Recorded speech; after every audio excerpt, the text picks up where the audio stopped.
Apresentar o trabalho da disciplina de Química Orgânica 2 com o tema Origem Histórica da Modificação Química do ácido salicílico na potencialização de sua ação farmacológica.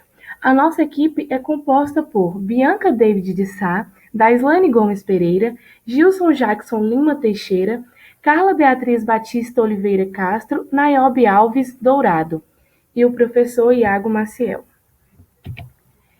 Segue aqui o roteiro de nossa apresentação.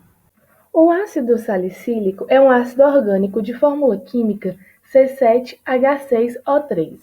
Pertence ao grupo dos hidroxiácidos, pois possui uma hidroxila e uma carboxila em sua estrutura. É obtida a partir da salicina, que é uma substância extraída da casca do salgueiro. Essa substância ela é produzida pela própria planta, por meio do chamado metabolismo secundário. Em 1829, o farmacêutico francês Leroux isolou a salicina pela primeira vez. Contudo, seu potencial terapêutico era conhecido desde a antiguidade. Essa substância já havia sido mencionada no século V a.C., pelo pensador grego Hipócrates, considerado o pai da medicina. Na sua época, Hipócrates indicava os extratos preparados a partir das folhas e casca do salgueiro para combater a febre e a dor.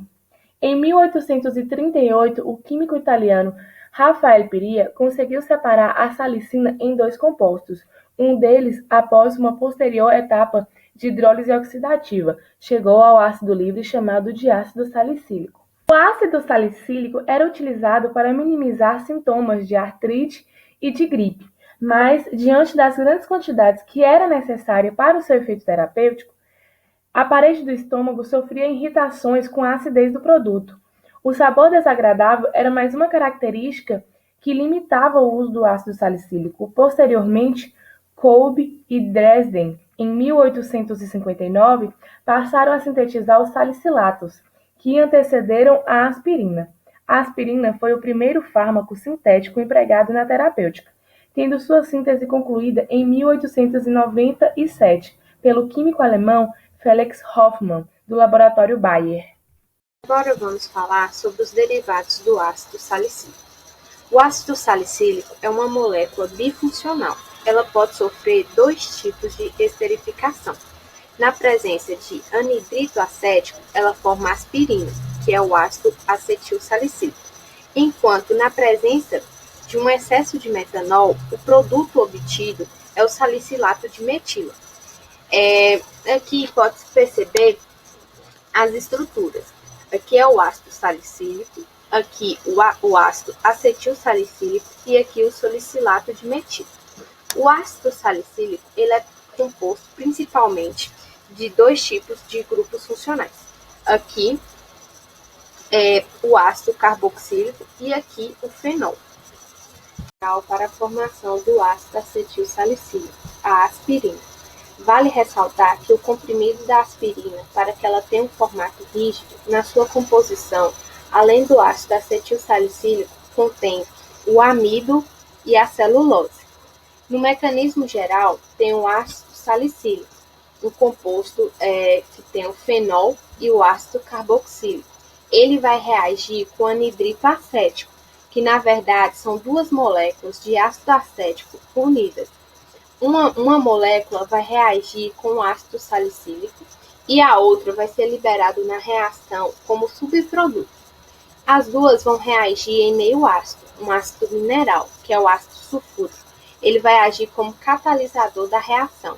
Ele vai sofrer uma ionização, liberando o íon H+, e o íon HSO4, formando assim o ácido acetilsalicílico mais o ácido acético. Toda essa reação ela é composta por 5 passos, que eu vou estar explicando mais adiante. O primeiro passo é a protonação da carbonila do anidrito acético. Como o ácido sulfúrico ele sofreu ionização, ele vai liberar o íon H+, e o HSO4-. Esse íon H+, ele vai se ligar ao oxigênio da carbonila, do anidrito acético, rompendo essa ligação dupla, formando assim uma hidroxila. Esse carbono ele vai ficar faltando uma ligação, formando assim um carbocátion. O passo 2 vai ocorrer o ataque nucleofílico protonado. Como esse carbono aqui ele está fazendo somente 3 ligações, ele se tornou um carbocátion, ou seja, ele está instável e busca por essa estabilidade. Para que isso aconteça, é necessário um ataque nucleofílico dessa hidroxila, do ácido salicílico. Então, esse ataque vai ocorrer aqui no centro catiônico, fazendo a junção dos dois compostos. Esse oxigênio aqui está com carga positiva, pois ele está fazendo somente 3 ligações. No passo 3, vai ocorrer a migração do hidrogênio.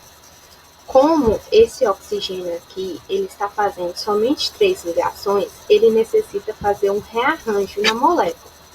Para isso, ele vai migrar esse hidrogênio para esse oxigênio aqui central, fazendo a interação dos dois compostos, do ácido salicílico com o ácido acético. Esse oxigênio aqui, agora que vai ficar com a carga positiva. Passo 4, ocorreu a eliminação do ácido acético. Esse par de elétron livre aqui do oxigênio, ele vai ser transferido para formar uma ligação dupla entre o carbono e a hidroxila. Essa hidroxila ela vai ficar com carga positiva, porque foi ela que doou o par de elétrons. Consequentemente, vai ocorrer a ruptura da ligação entre o carbono e o oxigênio, pois o par de elétron aqui vai ter que ser transferido para esse oxigênio aqui, formando assim o ácido acético como subproduto da reação. No quinto e último passo vai ocorrer a desprotonação do próton H+.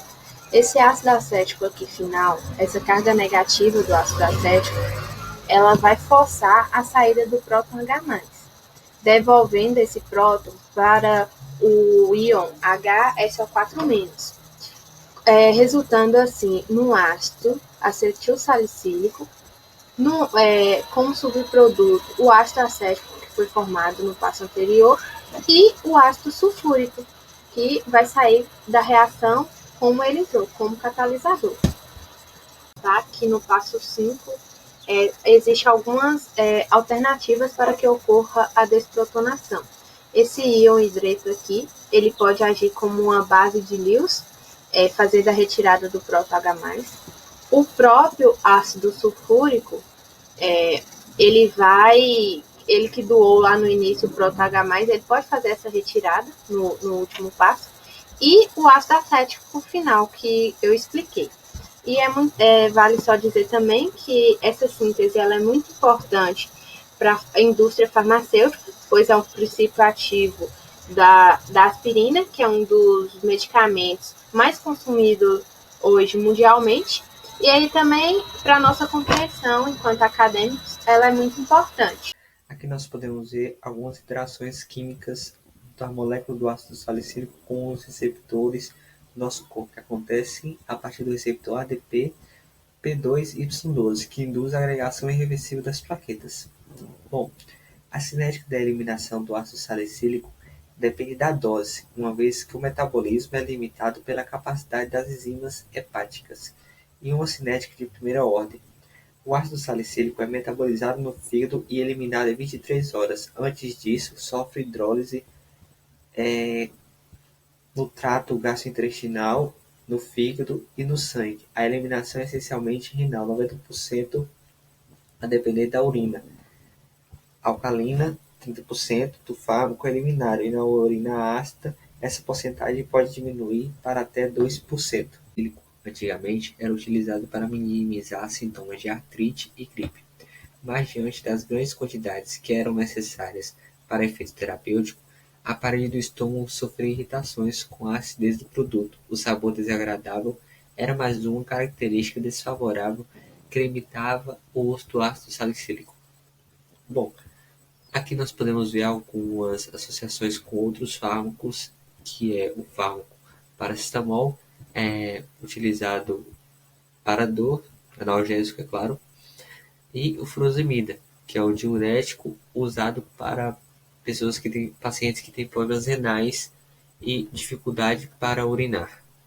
O ácido acetil salicílico pertence ao grupo dos anti-inflamatórios não esteroides, AINES, um grupo variado de fármacos que tem em comum a capacidade de combater a febre, a dor e a inflamação. Uma característica da aspirina é que, dependendo da dose usada, seus efeitos são muito diferentes. Por exemplo, a partir de 500 mg, exerce efeitos anti-inflamatórios, antipirético e analgésico. Em doses mais baixas, como 100 ou 200 mg, apresenta apenas o efeito de inibir a ação das plaquetas no sangue. Sendo assim, os principais efeitos que o ácido acetilsalicílico desencadeia no organismo são o efeito antiagregante, os efeitos anti-inflamatórios e os efeitos colaterais. Hoje em dia, o ácido acetilsalicílico é muito mais usado como antiagregante plaquetário do que como anti-inflamatório. A aspirina tem como um de seus efeitos inibir essa agregação das plaquetas, tornando o processo inicial da coagulação mais difícil de acontecer. Um efeito popularmente conhecido como afinar o sangue. Em doses maiores ou iguais a 500 mg, a aspirina age não só como antiagregante, mas também como anti-inflamatório. A febre reumática, a enxaqueca e a artrite reumatoide são algumas doenças onde o efeito anti-inflamatório e analgésico são bastante eficazes. O ácido acetilsalicílico apresenta como efeito colateral uma maior incidência de gastrites, úlceras gástricas e duodenais, e, consequentemente, hemorragia digestiva. Por se ligar nas plaquetas de modo irreversível, aquelas que sofreram a ação da aspirina não conseguirão nunca mais participar da coagulação. A inibição da função das plaquetas também é responsável pela contraindicação do ácido acetilsalicílico na dengue ou qualquer outra doença que curse com plaquetas baixas, como a púrpura trombocitopênica idiopática. A aspirina, assim como qualquer outro anti-inflamatório, deve ser evitada em pacientes com insuficiência renal, porque quanto maior for a dose, maior será o risco da piora da função renal. Bom, o ácido salicílico causava muitos efeitos adversos, pois era irritante à mucosa gástrica.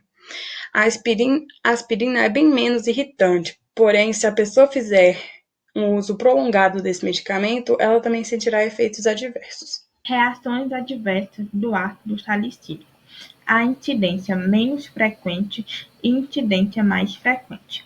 A incidência menos frequente causa irritação cutânea moderada a severa, não presente antes do tratamento, ulceração ou erosão cutânea, especialmente quando for utilizado medicamento com alta porcentagem de ácido salicílico.